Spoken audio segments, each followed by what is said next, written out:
Connaissez-vous les mystérieux personnages que nous rencontrons dans l'Apocalypse de Saint Jean?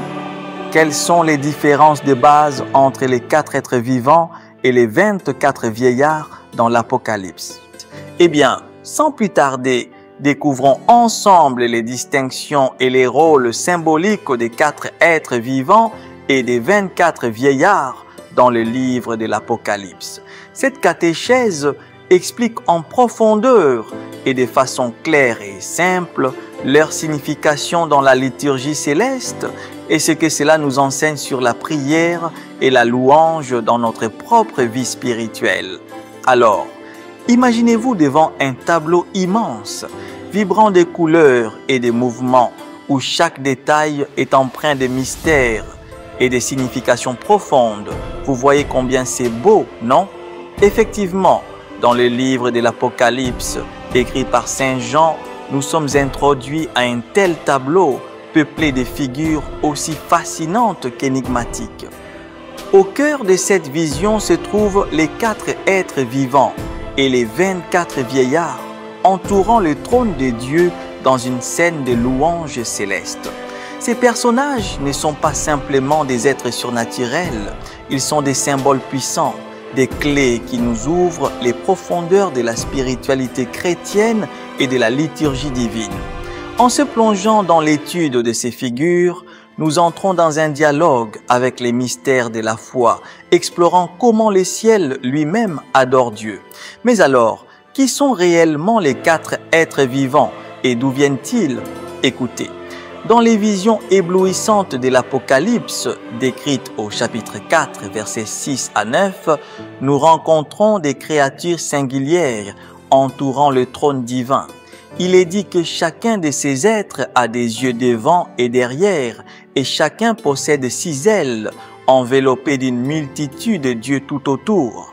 Ces descriptions rappellent celles trouvées dans le livre d'Ézéchiel, chapitre 1, révélant une continuité impressionnante dans les visions prophétiques de la Bible. Ces êtres, représentant un lion, un veau, un homme et un aigle, sont des gardiens de la sainteté de Dieu, des observateurs attentifs de toute la création, reflétant la toute-puissance et la toute-présence du Créateur. Que symbolisent ces 4 êtres vivants dans la tradition chrétienne? C'est simple. Au fil des siècles, la tradition chrétienne a vu dans ces 4 êtres une représentation des 4 évangélistes. Marc, le courageux lion, prêchant le Christ roi. Luc, le sacrificiel veau, illustrant le Christ en tant que prêtre et sacrifice. Matthieu, l'homme, dépeignant le Christ en tant qu'humain parmi nous. Et Jean, l'aigle, s'élevant pour donner une vision théologique sublime du Christ divin. Cette interprétation enrichit notre compréhension de l'Évangile, nous invitant à voir la beauté et la diversité dans la façon dont la bonne nouvelle est présentée, chacun des évangélistes apportant une perspective unique qui ensemble tissent un récit complet et complexe de la vie et de la mission de Jésus. Cette symbolique profonde met en lumière le rôle essentiel de ces évangélistes dans la propagation de la parole divine, soulignant leur contribution indispensable à la fondation de notre foi. Cependant, qui sont les 24 vieillards et qui représentent-ils? Suivez bien. Dans l'immense salle du trône céleste, décrite dans l'Apocalypse, chapitre 4, verset 4, nous trouvons 24 vieillards assis sur des trônes, couronnés et revêtus de vêtements blancs.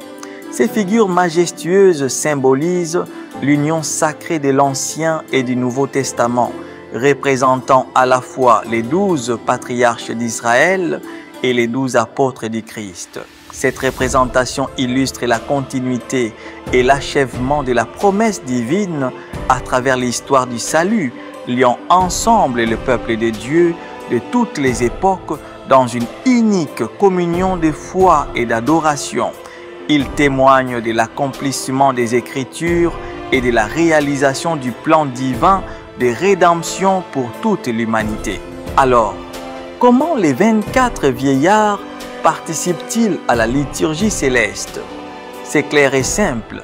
Les 24 vieillards jouent un rôle crucial dans la célébration de la liturgie céleste.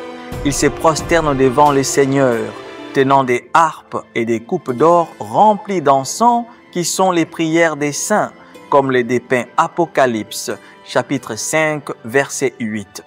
Cette offrande d'encens n'est pas seulement un acte de dévotion, elle symbolise la montée des prières des fidèles vers Dieu, une fragrance agréable et sainte qui unit le ciel et la terre.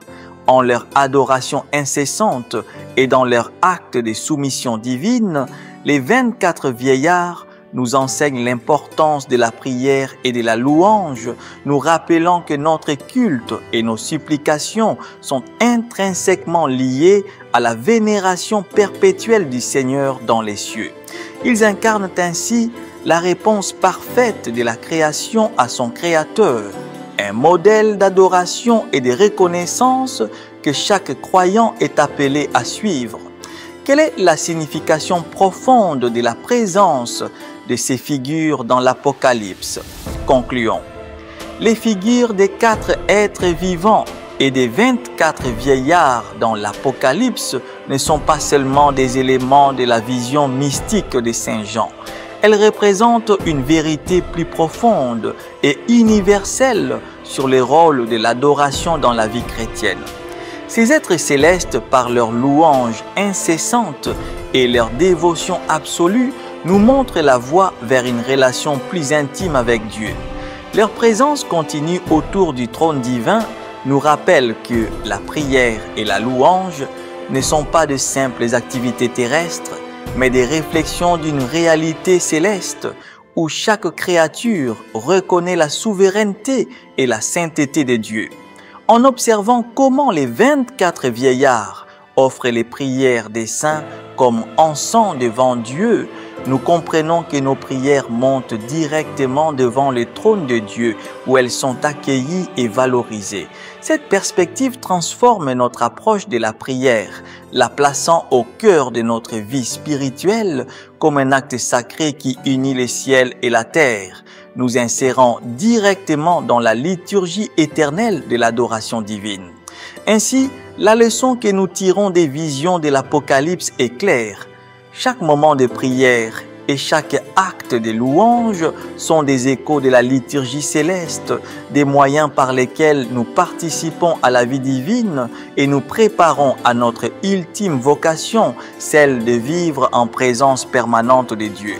En méditant sur ces images, laissons-nous inspirer à renouveler notre engagement envers une vie de prière fervente et de louanges constantes, suivant l'exemple de ces figures emblématiques de la foi chrétienne. Merci.